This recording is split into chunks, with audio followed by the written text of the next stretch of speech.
Hi everyone, we're back and we have an exciting topic today about personal branding.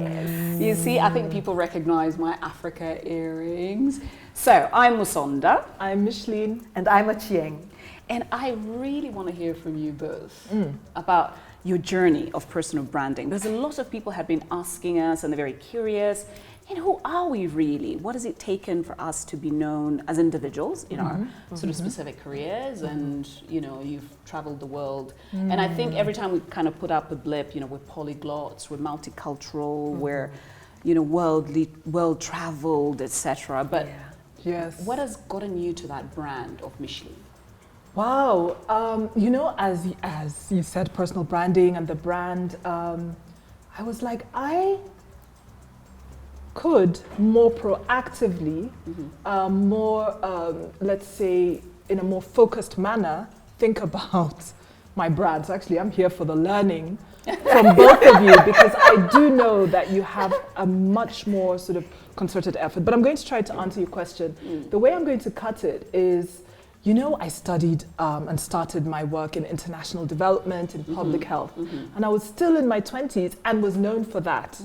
And so what I could say about branding is I segued out of that, right? I keep the kudos, I keep the knowledge, but career-wise, I segued and I worked in corporate, for example. So I'm here for the learning, yes, but I can say that for me, branding has been important as I change careers. We had the Multilicious episode, and that's around people who find that they have multiple talents and want to do different things. And I'm one of them. Yeah, I loved that one. Yeah? So for me, branding really became important because I started, after about 7 years of work, I was already known as a public health specialist in international development.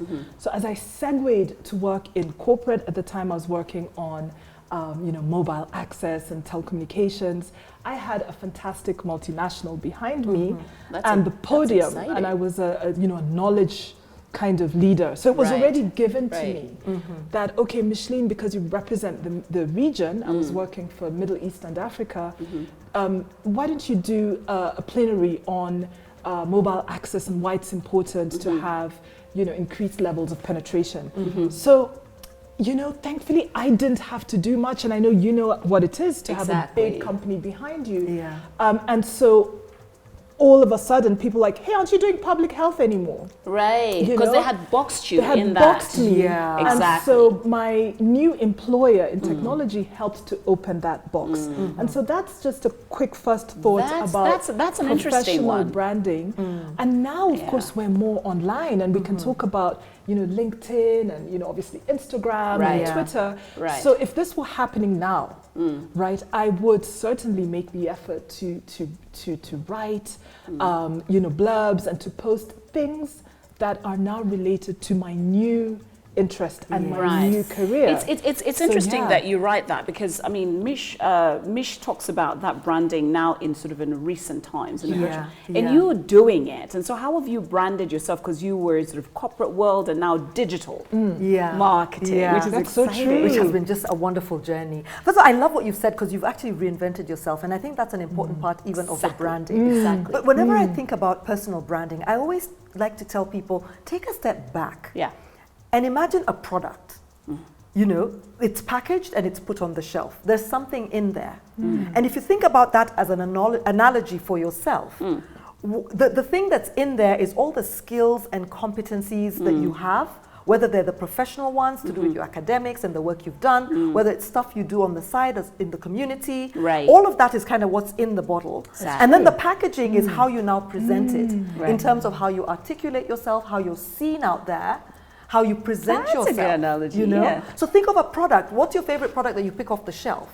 And think about how it's packaged, branded, what the contents are, how it's packaged and branded, and how it's presented. And yourself the same way. So for me, my journey was always, how do I present myself? First of all, I'm like 5'2". So, you know, it's very easy to not see me when I walk into the conference I'm telling room. you, when you hear Achieng, you think she's 6'2". Yes, but you see, that's part of it. Those My little voice, ones. I've gone into meetings where they said, How you projecting yourself. You're much smaller than I thought. Because they always had my big voice. But it's deliberate. I use what I have. Yourself. Yes. You project. You've got to use what you have. Because I'm so little, I tend to dress in a way that when I walk into the room, you will notice that I walked into the room. You take because up I don't have the space. benefit of 6 feet or 5'9" or 5'11". Those are the deliberate things I had started to say. You know, I can certainly, Right. you know, learn. Yeah. But that's quite interesting. I just Yeah. thought that I you popped out like that out of your mom's womb. No, I love that. I absolutely, because for me, what it took was when I started moderating, you know, everybody knew, oh, you know, the environmentalist, the UN diplomat, yada. And then I had to reinvent myself. When I showed up in these conferences, I wore red. And then I'd have my Africa earrings. Yes. And of course I'd have different hair, but there was a consistency. Yes.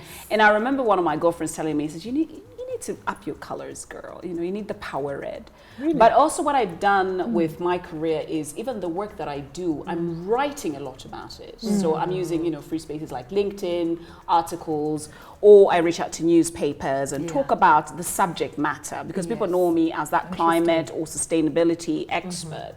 So the more you write about it in a language that's accessible to people, because, you know, people see us like, oh my God, behind that big glass and, you know, you're untouchable, you're not, you know, reachable. But when you present your story, when you present your work in a way that's accessible, I think it's absolutely amazing because then people think, oh, so that's what it means. That's what climate change affects me. And that's, you know, so it's a different story. But I want to touch a bit on the branding of us.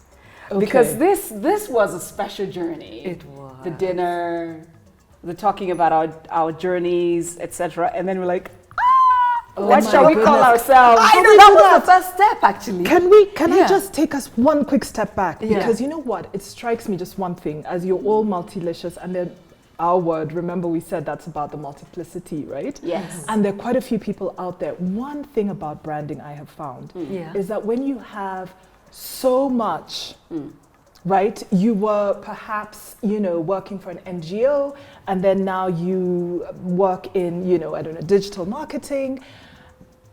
Then you also happen to make, I don't know, honey in your kitchen, and that's your side income. That's all really interesting in general in terms of your persona.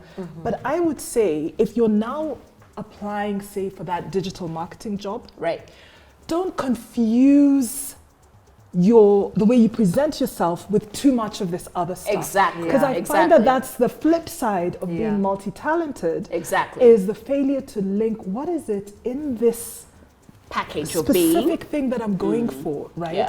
They really want to know, in my hypothetical example, the digital marketing experience. Right? Almost that first thing on your LinkedIn.